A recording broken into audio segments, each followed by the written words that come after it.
સુરતના ડુમ્મસ ખાતે જમીન વેચવાનો કૌભાંડનો મામલો સામે આવ્યો છે। તો ડુમ્મસ ખાતે જમીન વેચવાનો કૌભાંડનો મામલો સામે આવ્યો છે, જેમાં 2500 કરોડની જમીન વેચવાનું કૌભાંડ આચર્યું હતું, કૌભાંડ કરવામાં આવ્યું હતું, જેમાં સીઆઈડી દ્વારા પ્રોપર્ટી કાર્ડ કેવી રીતે બન્યા તે અંગે હવે તપાસ થશે। તો દસ્તાવેજી પુરાવા કલેક્ટર કચેરી પાસેથી મંગાવવામાં આવ્યા છે, જેમાં સિટી સર્વેની કચેરી સાથે ગાંધીનગર કચેરીમાંથી પુરાવા મંગાવાયા છે। હાલ સૂત્રો દ્વારા માહિતી સામે આવી છે। પ્રોપર્ટી કાર્ડ કેવી રીતે બન્યા તેને લઈને તપાસ થશે, સઘન તપાસ કરવામાં આવશે। 2500 કરોડની જમીન વેચવાનું મસમોટું કૌભાંડ થયું હતું, તેને લઈને સીઆઈડીએ તપાસ તેજ કરી છે। સીઆઈડી દ્વારા પ્રોપર્ટી કાર્ડ કેવી રીતે બન્યા છે તે અંગે તપાસ થશે। દસ્તાવેજી પુરાવા કલેક્ટર કચેરી પાસેથી મંગાવવામાં આવ્યા છે। સિટી સર્વેની કચેરી સાથે ગાંધીનગર કચેરીમાંથી પુરાવા મંગાવાયા છે, સૂત્રો દ્વારા માહિતી પ્રાપ્ત થઈ। વધુ વિગતો સાથે સંવાદદાતા રાબિયા સાલે ફોન લાઈન પર જોડાયા છે। જી, સુરતના ડુમ્મસ ખાતે જમીન કૌભાંડનો મામલો સામે આવ્યો છે, શું વિગત?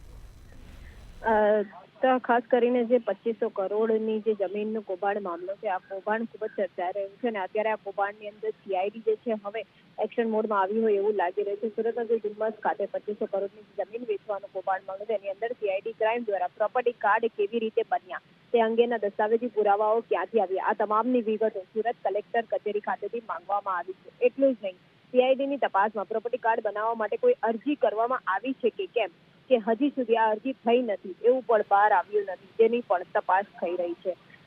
સાથે ઝીણવટભરી તપાસ જે છે, તમામ ડોક્યુમેન્ટો કહો કે પછી જે બોગસ કાર્ડ હતા એ તમામની પણ કરવામાં આવી રહી છે। પ્રકરણમાં સીઆઈડીએ સિટી સર્વેની કચેરી, જિલ્લા પંચાયત જ નહીં ગાંધીનગર નિયામકની કચેરીમાંથી પણ દસ્તાવેજી પુરાવા મંગાવ્યા હોવાનું સૂત્રો દ્વારા ચર્ચાઈ રહ્યું છે। આખા પ્રકરણમાં હાલ પ્રોપર્ટી કાર્ડ કેવી રીતે બન્યા તેની પર તપાસ કેન્દ્રિત કરવામાં આવી રહી છે। હાલ એવું કહી શકાય છે કે સીઆઈડી ક્રાઇમ દ્વારા જે રીતે આ જમીનનો કૌભાંડ મોટા માથાઓ દ્વારા કરવામાં આવી રહ્યો છે, આ કૌભાંડ પાછળ કેટલા માથા સંડોવાયેલા છે અને કેટલા મોટા મહાનુભાવો એની અંદર ઇન્વોલ્વ છે, આ તમામની તપાસ હાલ કરવામાં આવી રહી છે। જી બિલકુલથી તમામ જાણકારી આપવા બદલ આપનો આભાર।